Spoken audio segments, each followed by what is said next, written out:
목사들이 늘 예배를 마치고 가장 듣고 싶어하는 말이 뭔지 아십니까? 목사님, 오늘 설교에 은혜 받았습니다 하는 말입니다. 매주일 들어도 좋고 또 듣고 싶은 말이지요. 한 주간 동안 고민하고 열심히 준비한 설교가 듣는 이로 하여금 은혜를 끼쳤다고 한다면 목사님이 그만큼 힘이 나고 좋다는 것입니다. 어느 목사님이 주일날 설교를 마친 뒤 무척 우쭐해졌습니다. 자신이 듣기에도 자기 설교가 꽤 근사했기 때문입니다. 그래서 교인들의 반응이 무척 궁금해졌습니다. 그런데 사실 예배를 마치고 나오는 교인들을 붙잡고 오늘 설교 어땠습니까? 은혜 받기에 충분했습니까? 하고 물어볼 수 있는 목사가 얼마나 되겠습니까? 그래서 궁금한 것을 꾹꾹 참다가 집으로 돌아오는 내내 아내에게 이제 말할 기회를 찾다가 아내에게 칭찬 혹은 좋은 평가를 기대하면서 넌지시 이렇게 물었습니다.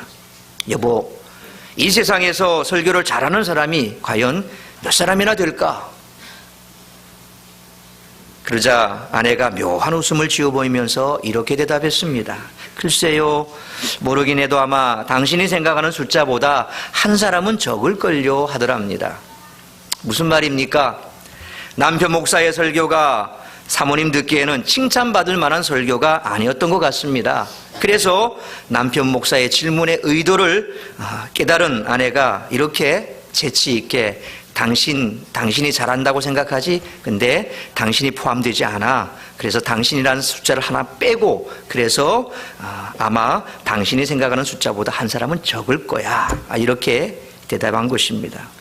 사람은 누구를 막론하고 자기의 가치가 높이 인정받기를 원하는 마음이 있습니다. 태어나면서부터 자기 존재를 알리기 위해 큰 소리로 울음을 울면서 시작한 생은 자라가면서 상황에 따라 자기의 자랑거리를 나타내기를 좋아하고 때로는 잘난 체 하기도 하며 남에게 자기의 장점을 뽐내기 좋아하며 살아갑니다. 그러는 가운데 생겨나는 부작용이 남을 배려하지 못하고 자기만 드러내는 경우입니다. 이러한 인간의 성품을 교만이라고 말합니다. 사람은 누구에게나 이 교만이라고 하는 것이 있는데 이것을 어떻게 제어하며 사느냐가 그 사람의 인간됨을 말해줍니다. 그렇다면 이 교만을 제어할 수 있는 방법은 무엇일까요?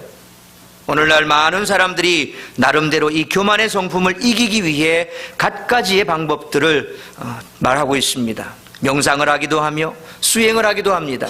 그러나 근본적으로 이 교만을 이와 같은 방법으로 어찌할 수는 없습니다. 그런데 성경이 그 적극적인 방법을 알려줍니다. 무엇일까요? 겸손하라 하는 것입니다. 내가 교만하지 않으면 된다고 앞에 나서지도 않으려는 것은 소극적인 것입니다. 우리가 흔히 말하는 대로 죽은 듯이 없는 듯이 사는 것이 결코 겸손이 아닙니다. 겸손이란 분명히 있어야 할 자리에 있으면서 나를 낮추는 것입니다. 마땅히 해야 할 일을 하는 자리에서 나를 스스로 낮추는 것이 겸손입니다. 이것이 적극적인 겸손입니다. 미국의 기독교 잡지 중에 크리스천 센츄리라고 하는 유명한 잡지가 있습니다. 거기에 로널드 고에츠 박사가 기고한 논문 중에 A Period of Anti-Modesti라고 하는 반겸손의 시대라고 하는 그런 논문을 기고했습니다. 그는 오늘날을 반겸손의 시대라 그렇게 표현했습니다. 그러면서 그 뿌리를 사상적 문제로 올라가서 칼 마르크스, 프로이드 그리고 철학자 니체를 꼽았습니다. 마르크스 이론이나 프로이드의 사상이나 니체의 인간을 초월한 철학이 뭘 말하고 있느냐를 면밀히 살펴보면 그 속에는 하나같이 겸손을 미덕으로 이야기하지 않는다는 사실입니다. 그들의 이론에 의하면 겸손은 인간을 억압하는 것이며 인류 발전을 저해하고 있는 요소이므로 겸손하다가는 망하는 것이다라고 말했습니다. 그래서 공산주의에는 겸손이란 없습니다. 언제나 과시하려고 하고 뽐내려고 합니다. 겸손이 없는 이 시대의 특징 중 하나가 자기 자랑입니다. 틈만 나면 자기 PR을 하게 됩니다. 자기가 잘났다는 것을 어떻게 해서든지 알리려고 합니다. 그래서 우스갯소리로 PR에 대해서 이렇게 풀이합니다. 피할 것은 피하고 알릴 것은 알리자. 그래서 내 약점은 감추고 장점만 드러내서 그래서 나는 이런 사람이요 라고 자꾸 자기를 알려야 성공합니다. 그래서 이 시대를 피할 시대라 해서 성공의 요소로 인정하기도 합니다. 그래야만 살아남는다는 냉정함이 인간성도 사회성도 중요하게 생각하지 못하게 한다는 것이 바로 이 PR 시대의 문제입니다. 남이야 어떻게 되든지 나만 살아남으면 된다는 배려 없는 삭막한 현실이 바로 이 PR 시대의 한 단면입니다. 간혹 보면 주변에 친구가 없는 사람들이 있습니다. 꽤 인간관계가 좋아 보이는데 진짜 자세히 들여다보면 친구가 없는 것 같습니다. 참 불행한 사람인데 왜 불행해졌느냐를 생각해야 합니다. 왜 친구가 없는지를 돌아봐야 합니다. 많은 경우 그가 교만하기 때문입니다. 그래서 감사가 없고 늘 불만만 있습니다. 여러분, 자기 스스로에게 물어보십시오. 만족하며 사십니까? 자신의 겸손은 어디까지 왔느냐는 그런 말입니다. 자기 능력, 자기 지혜, 좀 더 나가서 거울을 보면서 자기 얼굴에 대해서 혹시 불만이 많습니까? 그만하면 됐습니다. 조금만 더 잘났더라면 큰일 날 뻔했습니다. 그러니까 내 얼굴 보고 만족하고 사시라는 겁니다. 사실 교만한 사람이 자기됨에 대해서마저도 불만과 원망이 많습니다. 그래서 감사가 없습니다. 그런데 왜 자신에 대해 불만과 원망이 일어날까요? 자신에 대한 착각 때문입니다. 지나친 이기적인 생각, 자기 중심적인 생각이 교만을 만들기도 합니다. 또 하나의 교만이 있습니다. 그것은 하나님께서 내게 주신 은사, 내게 주신 경륜, 내게 주신 환경, 내 처지, 내 지위, 하나님이 내게 하시는 일에 대하여 원망이 많다면 그것은 교만입니다. 여기서 우리의 겸손 지수를 봅시다. 겸손한 사람에게 감사가 있고 은혜가 있지만 교만한 사람에게는 불만이 있고 원망이 있습니다. 기독교 역사에서 성자라 불릴 만큼 큰 업적을 남기고 아울러 흠모할 만한 신앙과 인격을 지녔던 어거스틴에게 어떤 사람이 찾아와서 이런 질문을 했다고 합니다. 신앙생활에서 첫째 되는 것이 무엇입니까? 어거스틴은 겸손입니다 라고 대답했습니다. 둘째는 무엇입니까? 겸손입니다.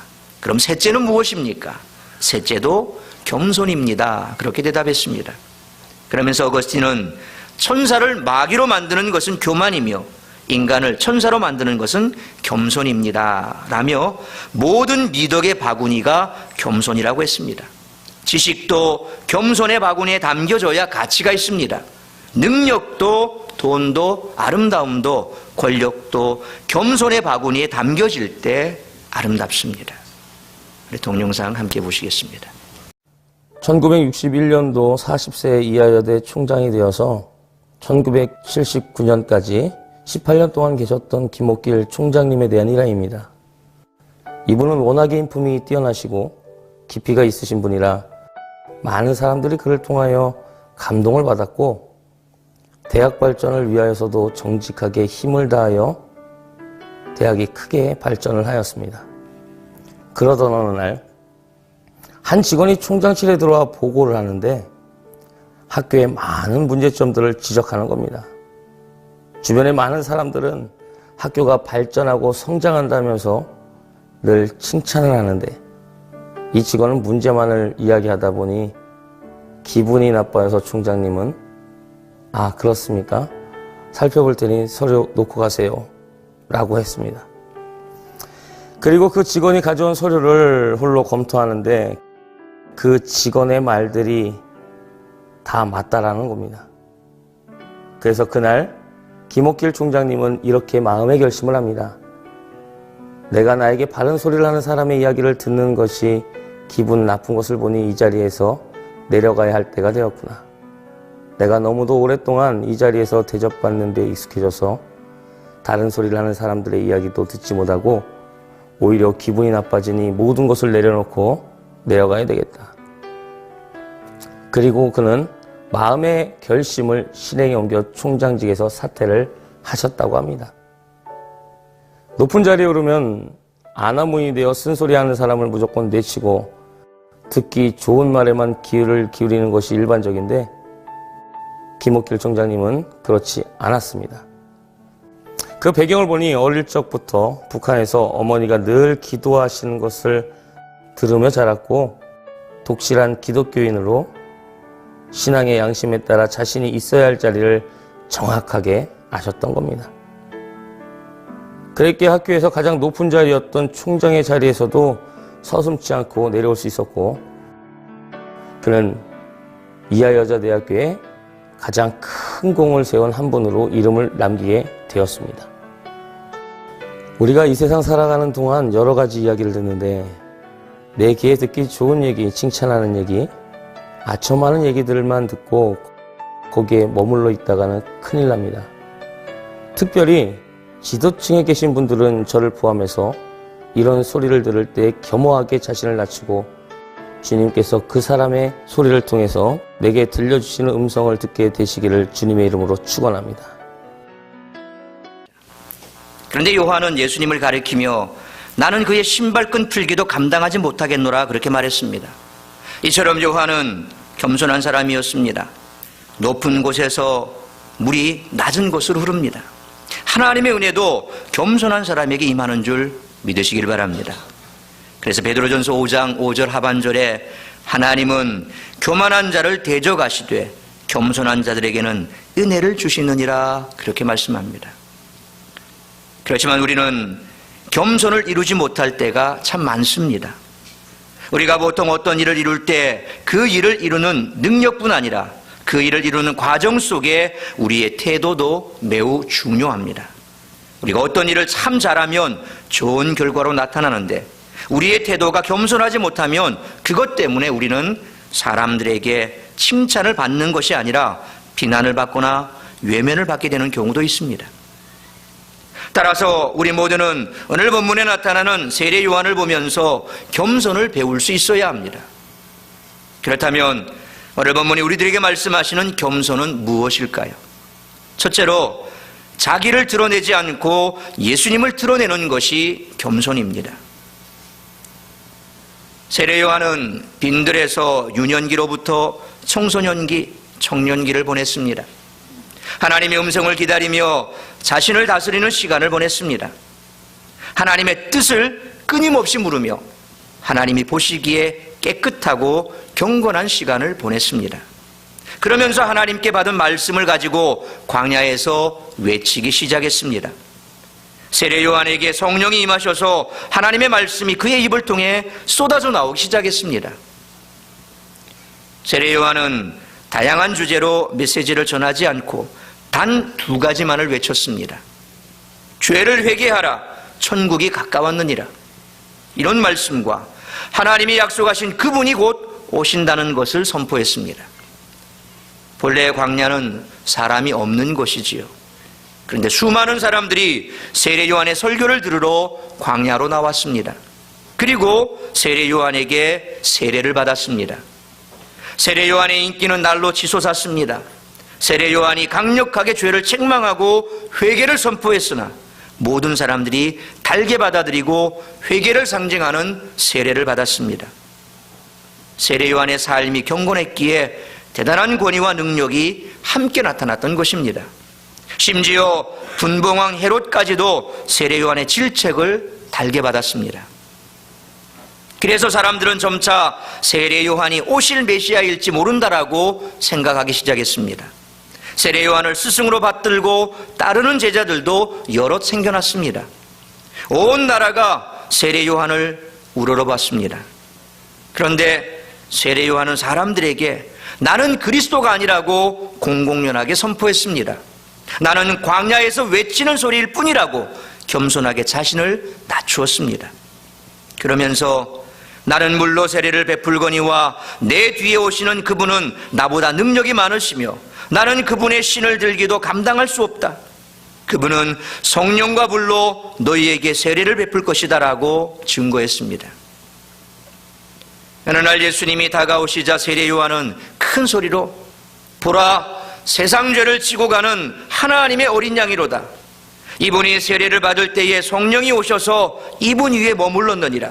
나는 이분을 이스라엘에 나타내려고 보냄을 받았다 하고 외쳤습니다.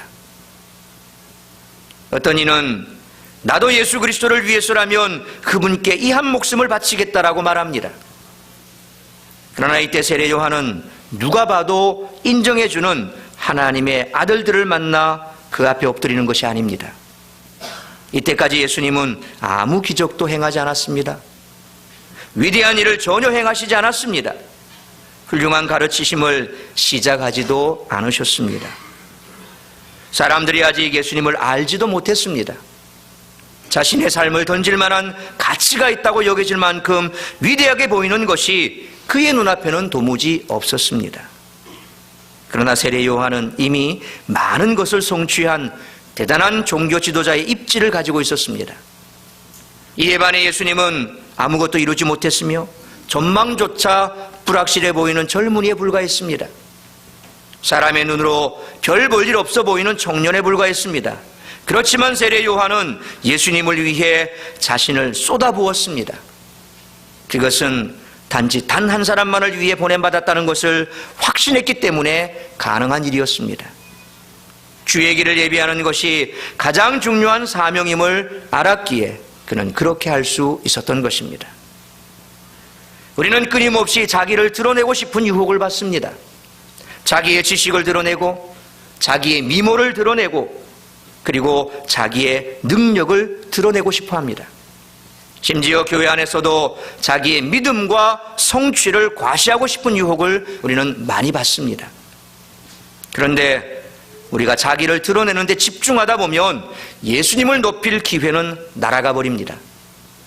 나를 드러내고 자랑하는 순간 예수님은 나의 뒤에 감춰져 버립니다.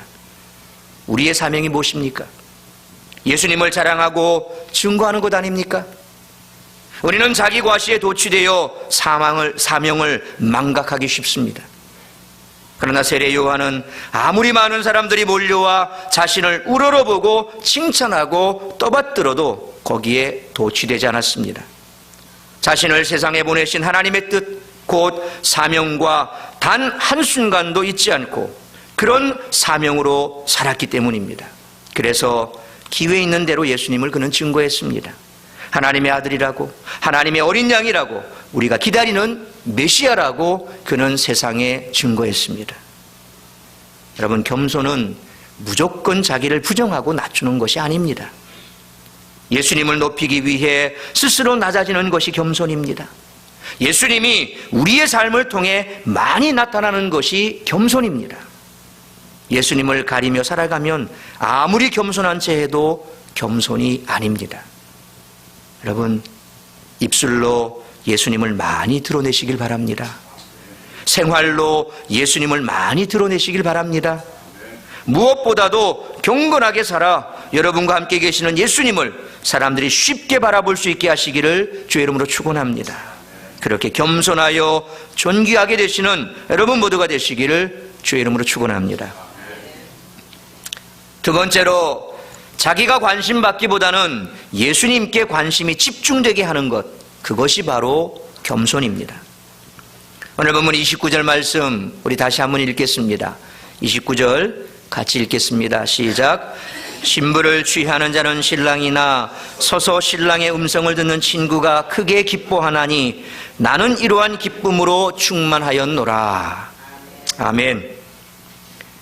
세례 요한이 예수님을 가리켜 외치자 많은 사람들이 예수님께로 몰려갔습니다.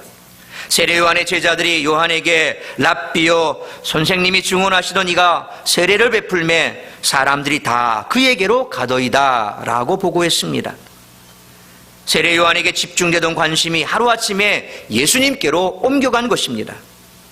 이제는 사람들이 세례 요한에게 세례를 받으러 오지 않고 예수님께 세례를 받으러 갑니다. 이제는 사람들이 세례 요한의 설교를 들으러 오지 않고 예수님의 말씀을 들으러 갑니다. 뿐만 아니라 세례 요한의 증거를 들은 제자 중에 세례 요한을 떠나 예수님의 제자가 된 사람도 있었습니다. 사람들은 누구나 관심과 사랑이 자기에게서 옮겨갈 때 힘들어합니다. 연예인들이 왜 마약을 할까요? 그렇게 하늘을 찌르던 인기가 하루아침에 곤두박질하고 아무도 자신에게 관심을 보이지 않을 때 그렇게 힘들다고 합니다.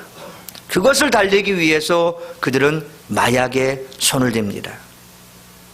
가정마다 둘째가 태어나면 첫째가 가장 힘들어하지요. 터울이 작으면 작을수록 더 그렇습니다. 이제 갓 돌을 지냈고 그리고 이제 어린이집 선교원을 다니는 서너 살 박이 그런 아기가 둘째 동생이 태어났습니다. 자기만 있을 때는 엄마 아빠의 모든 관심과 사랑을 다 받았는데 둘째가 태어나니 둘째만 쳐다봅니다. 그러니까 이제 자기는 관심 밖에 나간 겁니다. 그래서 부모의 관심을 얻으려고 살포시 잠자는 아기 눈을 찔러버리고 옆에 가서 아이를 때리고 발길질하고 어쨌거나 그게 잘된 건지 잘못된 건지 그거 이전에 관심을 끌기 위해서 그런 행동을 한다는 거죠. 그래서 둘째가 그만큼 태어나면 첫째는 정신적인 충격을 많이 받는다는 겁니다. 세례 요한도 그런 허전함이 밀려왔을 것입니다. 비록 자신이 메시아의 길을 예비하려고 온 사람이고 자신이 사람들에게 예수님을 메시아라고 그렇게 소개해서 그런 환경이 되었어도 서운함이 찾아왔을 것입니다. 그렇지만 그는 스스로를 이렇게 위로합니다. 신부를 취하는 자는 신랑이나 소소 신랑의 음성을 듣는 친구가 크게 기뻐하나니 나는 이러한 기쁨으로 충만하였노라. 무슨 말입니까? 교회는 신부고 예수님은 신랑이지요. 자신은 사명을 다하여 예수님께 백성들을 인도하였으니 만족하고 기뻐한다는 것입니다. 우리가 만족을 자신의 감정이나 성취에서 찾으려고 할 때가 많습니다. 그러다 보면 빗나가기 쉽습니다. 사랑받고 싶은 게 본능이지요. 관심을 내 한 몸에 집중시키고 싶은 것은 누구에게나 똑같은 감정입니다. 그렇지만 우리가 거기에 머물면 예수님께 기쁨을 드릴 수가 없습니다. 교회 생활을 하는 중에 섭섭할 때, 서운할 때가 있었습니까? 왜 섭섭하고 서운하던가요? 나를 알아주지 않아서가 아닙니까?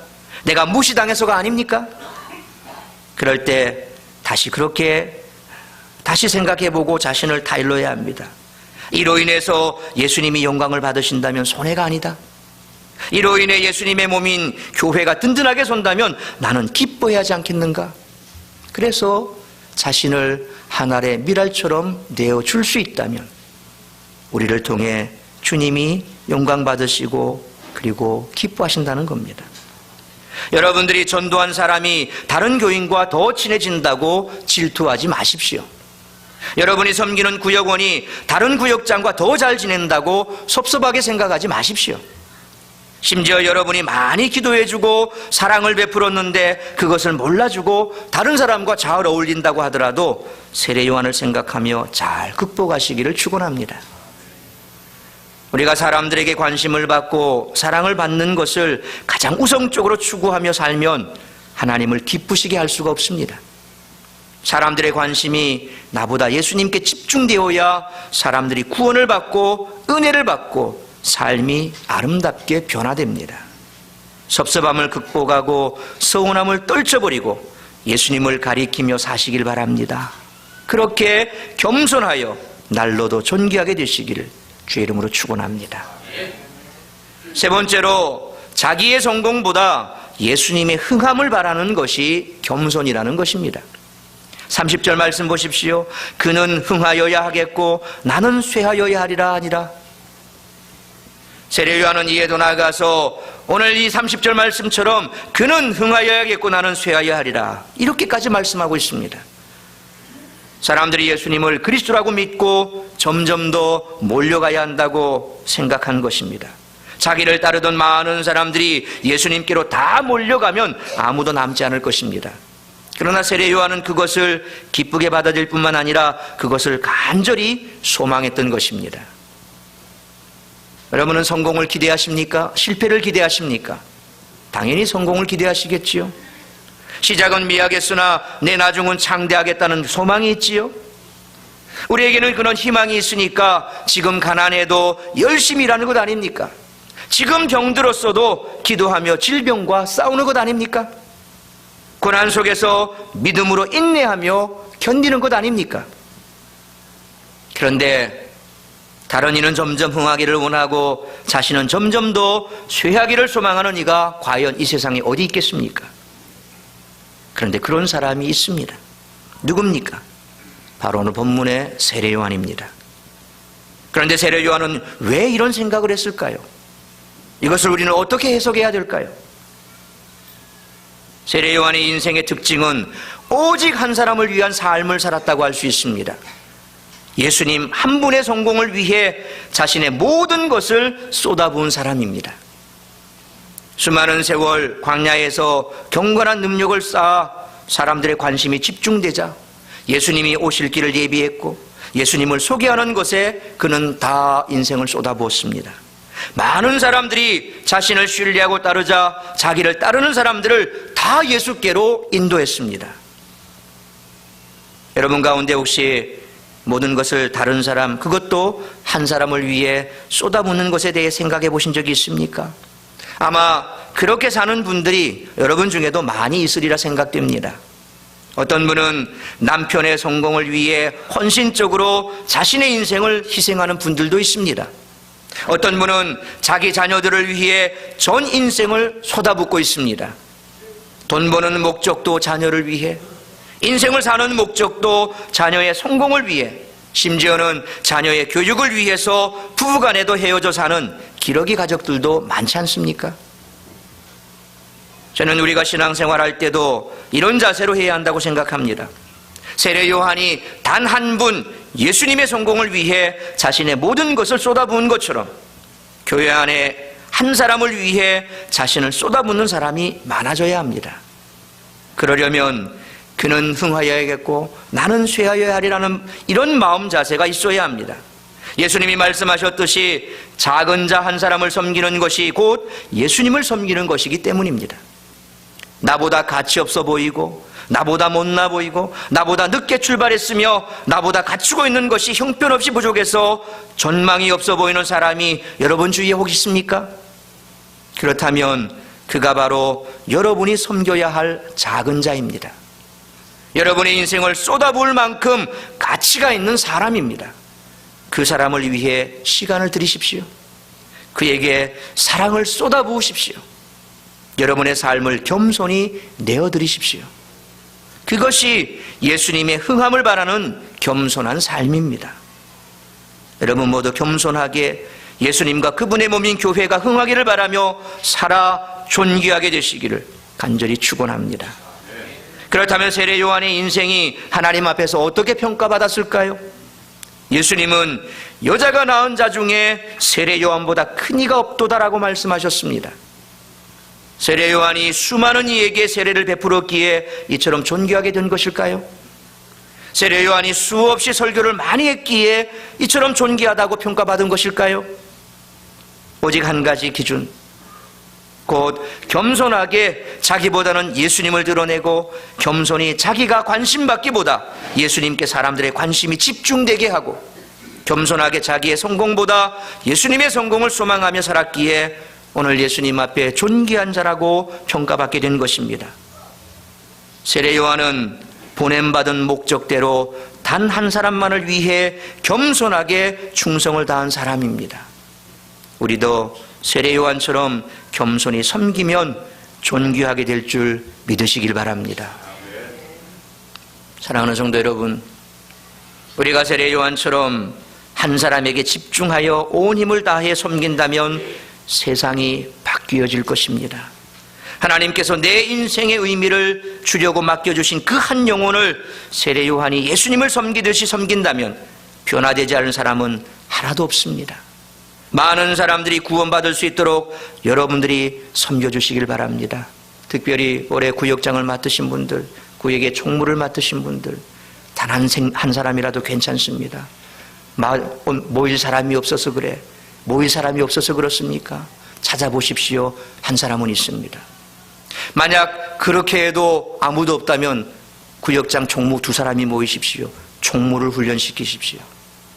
그러면 여러분이 훈련시킨 총무는 훌륭한 구역장이 될 겁니다. 구역 안에 찾아보십시오. 단 한 사람이라도 있습니다. 모이기 힘들 것 같습니까? 여러분이 시간을 내셔서 모이려고 애써 보십시오. 시간 없다는 거 다 거짓말입니다. 여러분, 이것저것 할 시간 많지 않습니까? 여가 시간도 있고 이 시간도 있고 저 시간도 있지요. 그런데 유독 교회 일에 뭔가를 얘기를 하면 시간이 없다고 얘기를 합니다. 뭡니까? 바로 겸손하지 못한 겁니다.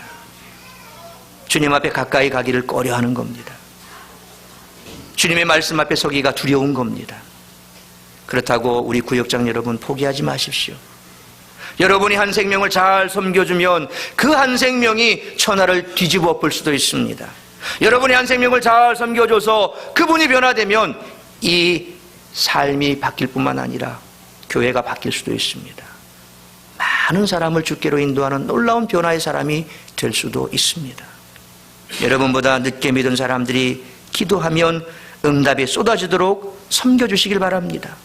새신자들이 성령 충만에 천국을 날마다 기도하며 달려가는 그날을 꿈꾸며 변치 않고 겸손히 섬기는 존귀한 하나님의 사람들이 다 되시기를 주의 이름으로 축원합니다. 기도하겠습니다.